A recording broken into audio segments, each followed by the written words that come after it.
തെരഞ്ഞെടുപ്പ് പ്രചാരണം കൊടുമ്പിരിക്കൊണ്ടിരിക്കുകയാണ്. ആരാണ് മുന്നിൽ ആരാണ് പിന്നിൽ എന്നുള്ള ചോദ്യമൊന്നും ഉയരുന്നില്ല. കാരണം എല്ലാവരും ഒരുപോലെ പ്രചാരണ രംഗത്ത് മുൻപന്തിയിലുണ്ട്. മുഖ്യമന്ത്രിയാണോ അല്പം മുമ്പിലെന്ന് നമുക്ക് സംശയിക്കാം. കാരണം TV മാധ്യമങ്ങളിലും ഓൺലൈൻ മാധ്യമങ്ങളിലുമൊക്കെ മുഖ്യമന്ത്രിയുടെ മുഖം എപ്പോഴും നമുക്ക് തെളിഞ്ഞു കാണാം. അക്ഷോഭ്യനായി ചോദ്യങ്ങൾക്ക് ഉത്തരം നൽകുന്ന മുഖ്യമന്ത്രിയെയാണ് ഇപ്പോൾ LDF അവതരിപ്പിച്ചുകൊണ്ടിരിക്കുന്നത്. നമ്മൾ അന്വേഷിക്കുന്നത് ഈ തെരഞ്ഞെടുപ്പിൽ മുഖ്യമന്ത്രി അഹോരാത്ര പണിയെടുക്കുന്ന മുഖ്യമന്ത്രി മുഖം മിനുക്കിക്കൊണ്ട് തന്നെയാണോ ഇപ്പോഴും മുന്നേറുന്നത് എന്നുള്ളതാണ്. എന്താണ് നിഷാദ് തോന്നുന്നത്? മുഖ്യമന്ത്രി പിണറായി വിജയൻ അദ്ദേഹത്തിൻ്റെ വിസിബിലിറ്റി കൂട്ടി എന്നുള്ള ഒരു നിരീക്ഷണം ഒരുപക്ഷെ ശരിയായിരിക്കാം. കാരണം ഈ തെരഞ്ഞെടുപ്പ് സമയത്ത് ഏറ്റവും കൂടുതൽ സമയം സ്ക്രീനിലുള്ളത് ആരാണ്, ഏറ്റവും കൂടുതൽ സമയം ജനങ്ങളോട് സംസാരിക്കുന്ന ആരാണ്, ഏറ്റവും കൂടുതൽ സമയം ചോദ്യങ്ങൾക്ക് ഉത്തരം പറയുന്ന ആരാണ് തുടങ്ങിയിട്ടുള്ള സംഗതി അദ്ദേഹത്തിൻ്റെ ഒരു ദൃശ്യതയുമായി ബന്ധപ്പെട്ട ഒരു ആംഗിൾ നോക്കുമ്പോൾ ഗുണപരമാണ്. അതുമാത്രമല്ല, പിണറായി വിജയൻ സാധാരണ നിലയ്ക്ക് മാധ്യമങ്ങൾക്ക് അങ്ങനെ ഇൻ്റർവ്യൂ കൊടുക്കാത്ത ഒരാളും ദീർഘസമയം ക്വസ്റ്റ്യൻസിന് ഇരുന്ന് തരാത്ത ഒരാളുമാണ്. അദ്ദേഹത്തിന് ഇഷ്ടമല്ലാത്ത ക്വസ്റ്റ്യൻസ് വരുമ്പോൾ അദ്ദേഹം ക്ഷോഭിക്കുന്നത് നമുക്ക് കാണാം. അതൊന്നുമില്ലാതെ പിണറായി വിജയനെ നിരന്തരമായ ഇൻ്റർവ്യൂവിനും സ്ക്രീനിലും കാണുന്നത് ആളുകൾക്കും ഒരു കൗതുകമാണ്, ആ നിലയ്ക്ക് എടുക്കാവുന്ന ഒരു സംഗതിയാണ്. അതിനപ്പുറം പിണറായി വിജയൻ കൊടുത്തിട്ടുള്ള ഈ ഇൻ്റർവ്യൂകൾ എന്തെങ്കിലും സവിശേഷമായ ഒരു കണ്ടന്റ് ഉൽപ്പാദിപ്പിച്ചെന്ന് ചോദിച്ചാൽ എനിക്കറിയില്ല. ഏതെങ്കിലും ഒരു ഇൻ്റർവ്യൂവിനകത്ത് നിന്ന് പിണറായി വിജയൻ പറഞ്ഞത്, അല്ലെങ്കിൽ അദ്ദേഹത്തിൻ്റെ ഒരു സമീപനം, അദ്ദേഹം അവതരിപ്പിച്ച ഒരു പുതിയ കാഴ്ചപ്പാട്, അങ്ങനെ ഒരു ബ്രേക്കിംഗ് ന്യൂസ് ഉണ്ടായെന്ന് ചോദിച്ചാൽ അങ്ങനെയൊന്നും ഉണ്ടായിട്ടില്ല. എല്ലാ മാധ്യമ സ്ഥാപനങ്ങളുടെയും എഡിറ്റർമാർക്ക് അദ്ദേഹം കൊടുത്ത ഇൻ്റർവ്യൂവിൽ അദ്ദേഹം നൽകിയിട്ടുള്ളത് ഏതാണ്ട് എല്ലാം ടെംപ്ലേറ്റ് മറുപടികളാണ്. അല്ലാതെ പിണറായി വിജയൻ്റെ എക്സൈറ്റിംഗ് ആയിട്ടുള്ള ഇൻ്റർവ്യൂ, അദ്ദേഹം അങ്ങനെ ഒരു കാഴ്ചപ്പാട് പങ്കുവച്ചല്ലോ, അല്ലെങ്കിൽ മനോഹരമായ ഒരു പോയിന്റ് പറഞ്ഞല്ലോ, അല്ലെങ്കിൽ കടന്ന് ആക്രമിക്കുന്ന ഒരു സമീപനം സ്വീകരിച്ചല്ലോ, എവിടെയും നാം കണ്ടില്ല. അദ്ദേഹം ടെംപ്ലേറ്റ് സ്വഭാവത്തിലുള്ള മറുപടികൾ പറഞ്ഞു പോയതിനപ്പുറത്തേക്ക് ആ ഇൻ്റർവ്യൂവിൽ അങ്ങനെ ഒരു ഉള്ളടക്കം എന്തുമാത്രം അതിഗംഭീരമായിരുന്നു ചോദിച്ചാൽ ഐ ഡോണ്ട് നോ. അത് തന്നെയുമല്ല, അദ്ദേഹത്തോട് ചോദിക്കുന്ന ചോദ്യങ്ങൾക്ക് പലപ്പോഴും അദ്ദേഹം നിരാശപ്പെടുത്തുന്ന മറുപടികളും പറഞ്ഞു. ഇപ്പം മീഡിയ വൺ എഡിറ്റർ പ്രമോദ് രാമനുമായി അദ്ദേഹം നടത്തുന്ന അഭിമുഖത്തിലാണ് വെള്ളാപ്പള്ളി നടേശനുമായി ബന്ധപ്പെട്ട ചോദ്യം. എല്ലാവരും ചോദിച്ച ചോദ്യമാണ് അത്. വെള്ളാപ്പള്ളി നടേശൻ മലപ്പുറത്തെക്കുറിച്ച് ഒരു സംഗതി പറഞ്ഞപ്പോൾ താങ്കൾ മൗനം അവലംബിച്ചല്ലോ എന്ന് പറഞ്ഞപ്പോൾ അദ്ദേഹം പറഞ്ഞൊരു മറുപടിയുടെ ഒരു ഭാഗം, വെള്ളാപ്പള്ളി നടേശൻ ഉന്നയിച്ചത് മുസ്ലിങ്ങൾക്കെതിരായിട്ടുള്ളതല്ല, ലീഗിനെതിരായിട്ടാണെന്ന് അദ്ദേഹം പറഞ്ഞു. ഞങ്ങളത് വിശ്വസിച്ചു, അതിനുവേണ്ടി ഞാൻ ഇനി വർത്താനം പറയുന്നില്ല എന്നാണ്. പിണറായി വിജയനെ പോലെ ഒരാളിൽ നിന്ന് നാം പ്രതീക്ഷിക്കുന്ന, സാധാരണ പ്രതീക്ഷിക്കുന്ന മറുപടി അതല്ലല്ലോ. പക്ഷെ അദ്ദേഹം അതിൽ തന്നെ നിൽക്കുകയാണ്. അതിന് മാത്രമല്ല, അതിൽ അദ്ദേഹം ഉപയോഗിക്കുന്ന ഒരു വാക്ക് വളരെ പ്രധാനപ്പെട്ട ഒന്നാണ്. ശ്രീ വെള്ളാപ്പള്ളി നടേശൻ, SNDP യോഗം ജനറൽ സെക്രട്ടറി ആയ ശ്രീ വെള്ളാപ്പള്ളി നടേശൻ അദ്ദേഹത്തിൻ്റെ ഒരു അനുഭവം പറയുമ്പോൾ ഞാൻ എന്തിന് മുസ്ലിം ലീഗിന് ഗുഡ് സർട്ടിഫിക്കറ്റ് കൊടുക്കണമെന്നാണ്. മലപ്പുറത്ത് വേറെ ആർക്കും കട തുറക്കാനോ ഉത്സവം നടത്താനോ പോലും കഴിയില്ല എന്ന വ്യാജം പറയുകയാണ്. ഈ മതനിരപേക്ഷ കേരളത്തിൻ്റെ മുഖ്യമന്ത്രിയായി ഞാനിരിക്കുന്നു, മതനിരപേക്ഷ തകരാൻ ഞങ്ങൾ സമ്മതിക്കില്ല എന്ന് പറഞ്ഞുകൊണ്ടിരിക്കുമ്പോഴാണ് വെള്ളാപ്പള്ളിയെക്കുറിച്ചുള്ള ക്വസ്റ്റ്യൻ ചോദിക്കുന്നത്. അപ്പോൾ ഇതേ മുഖ്യമന്ത്രി പറയാണ് എന്ന് വെച്ചാൽ ഇത് മതനിരപേക്ഷ കേരളമാണ്, ഞങ്ങൾ മതനിരപേക്ഷതയ്ക്ക് വേണ്ടി നിലകൊള്ളുന്നു, മതനിരപേക്ഷ ഭരണമാണ് ഇവിടെ ഉള്ളത് എന്ന് പറഞ്ഞുകൊണ്ടിരിക്കവേ പെട്ടെന്ന് പ്രമോദ് രാമൻ ചോദിക്കുന്നു ഈ വെള്ളാപ്പള്ളി പറഞ്ഞതിനെക്കുറിച്ചുള്ള അഭിപ്രായം എന്താണ്. അപ്പോൾ വെള്ളാപ്പള്ളി അദ്ദേഹത്തിൻ്റെ ഒരു അനുഭവം പറയുന്നു. എന്ന് വെച്ചാൽ വെള്ളാപ്പള്ളിക്ക് അങ്ങനെ എക്സ്പീരിയൻസ് ചെയ്യപ്പെട്ടിട്ടുണ്ടാവാം ഏത് ഈ മലപ്പുറത്ത് നിന്ന് എന്ന് പറയാണ് കേരളത്തിന്റെ മുഖ്യമന്ത്രി. പക്ഷേ പണ്ട് ഇത് പറഞ്ഞത് സരസ്വതി വിളയാടിയതാണെന്ന്. അത് മാറി. സരസ്വതി വിളയാട്ടം സൂക്ഷിക്കണം, വാമൊഴി വഴക്കമുണ്ട്, അങ്ങനെ ഒരുപാട് സൂക്ഷിക്കണം. മാധ്യമങ്ങൾ ഏത് നിലയ്ക്ക് ഉപയോഗിക്കുമെന്ന് അറിയില്ല. ആ കാലമാണ് ഇത് നിലയ്ക്കുള്ള സാരോപദേശം അന്ന് കണ്ടത്. അപ്പോൾ പിണറായി വിജയൻ ഒരു കമ്മ്യൂണിസ്റ്റ്, ഒരു മാർക്സിസ്റ്റ്, ഒരു മതനിരപേക്ഷ നാടിൻ്റെ ഭരണാധികാരി എന്ന നിലയ്ക്ക് എക്സൈറ്റിംഗ് ആയിട്ടുള്ള, ദിശാബോധമുള്ള, തെളിച്ചമുള്ള ഒരു അഭിമുഖമാണോ നൽകിയെന്ന് ചോദിച്ചാൽ എനിക്കതിനെക്കുറിച്ച് അങ്ങനെ പ്രത്യേകമായും തോന്നിയില്ല. അത് മാത്രമല്ല, താൻ ഭരിക്കുന്ന ഒരു നാട്ടിൽ ഒരിടത്ത് ഒരു വിഭാഗം ആളുകൾക്ക് ജീവിക്കാൻ പറ്റില്ല എന്ന ഒരു നുണ ഒരാൾ പറയുമ്പോൾ അതിനെ ഒരാളുടെ അനുഭവമാക്കി അവതരിപ്പിക്കുന്ന ഒരാൾ ഏത് മതനിരപേക്ഷത ഭരണം കാഴ്ചവെക്കുന്നതാണ് എനിക്ക് സംശയം തോന്നുകയാണ്. ആഫ്റ്റർ ഓൾ എനിക്ക് പറയാൻ തോന്നുന്ന കാര്യം ഇതാണ്, പിണറായി വിജയൻ അദ്ദേഹത്തിൻ്റെ വിസിബിലിറ്റി കുറച്ച് കൂട്ടിയിട്ടുണ്ട്.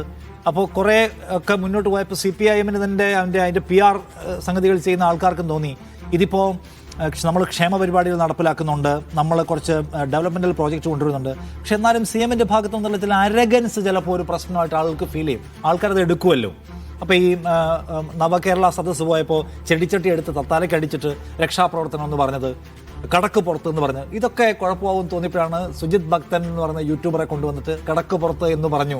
എന്നോടും പറയുമോ എന്ന് വളരെ സ്വാഭാവികത്വത്തിൽ തോന്നണം എന്ന ഉദ്ദേശത്തോടെ സുജിത്ത് ചോദിക്കുന്നു. നമുക്കത് വളരെ നോർമൽ, വളരെ യഥാർത്ഥമായി തോന്നുന്നുണ്ട് കേട്ടോ, ഇല്ലെന്ന് ഞാൻ പറയുന്നില്ല.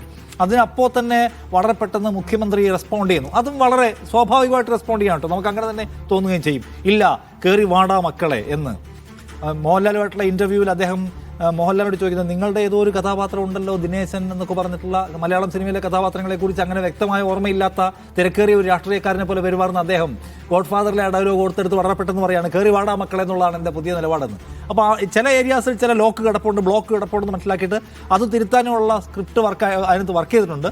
അത് വർക്കാവുന്നുണ്ടോ എന്ന് നോക്കി കാണണം. എന്തായാലും എനിക്ക് ഭയങ്കരമായ ഒരു എക്സൈറ്റിംഗ് കണ്ടന്റ് ഉള്ള ഇന്റർവ്യൂ ആയിട്ട് തോന്നിയില്ല, മറിച്ച് പിണറായി വിജയൻ അവൈലബിൾ ആവുന്നുള്ളൊരു പ്രത്യേകത മാത്രമേ എനിക്ക് തോന്നി. ജിമ്മി, നമ്മൾ കഴിഞ്ഞ ലോക്സഭാ തെരഞ്ഞെടുപ്പിൽ നരേന്ദ്രമോദിയുടെ ഇന്റർവ്യൂ ഇതുപോലെ നമ്മൾ കണ്ടിട്ടുണ്ട്. അക്ഷയ് കുമാർ വന്ന് ഇന്റർവ്യൂ ചെയ്യുന്നു. അതുപോലെ തന്നെ ദേശീയ മാധ്യമങ്ങളെന്ന് അവകാശപ്പെടുന്ന ഇംഗ്ലീഷ് മാധ്യമങ്ങൾ നിരന്തരം അദ്ദേഹത്തെ ഇന്റർവ്യൂ ചെയ്യുന്നു.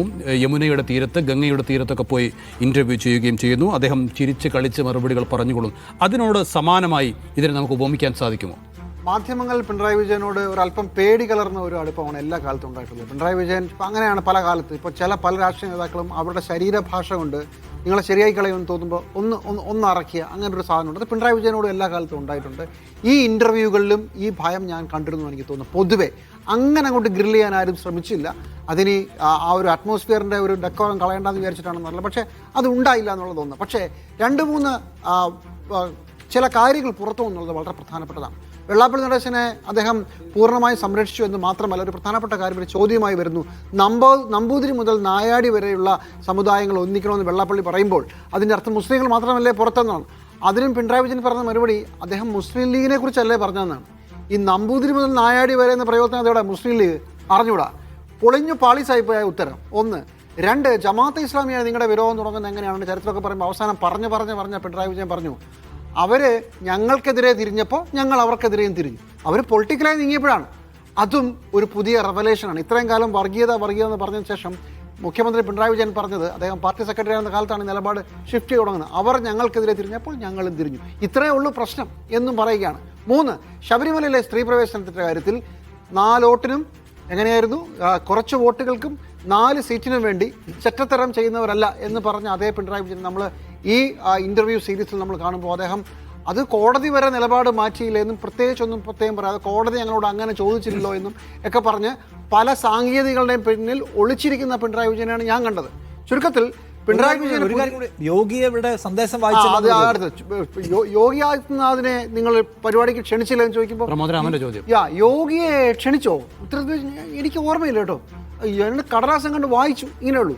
ചുരുക്കി പറഞ്ഞാൽ ഞാനീ പറഞ്ഞ ഈ 4 എണ്ണത്തിലും പൊളിഞ്ഞു പാളീസായ ഒരു മുഖ്യമന്ത്രിയുടെ നിലപാടാണ് ഞാൻ കണ്ടത്. പിന്നെ മുഖ്യമന്ത്രി അധികം അഭിമുഖം ആർക്കും തരാത്തത് കൊണ്ട് അതിനൊരു സെലിബ്രിറ്റി സ്റ്റാറ്റസ് ഉണ്ട്. ഇപ്പോൾ വി ഡി സതീശൻ വന്ന് ഇൻ്റർവ്യൂ എടുത്ത് എല്ലാ ദിവസവും മൈക്കിന് മുമ്പ് വരുന്ന ആൾ പ്രത്യേകിച്ചൊരു ഇൻ്റർവ്യൂ പ്രത്യേകിച്ച് ഉണ്ടായിക്കൊള്ളണമെന്നില്ല.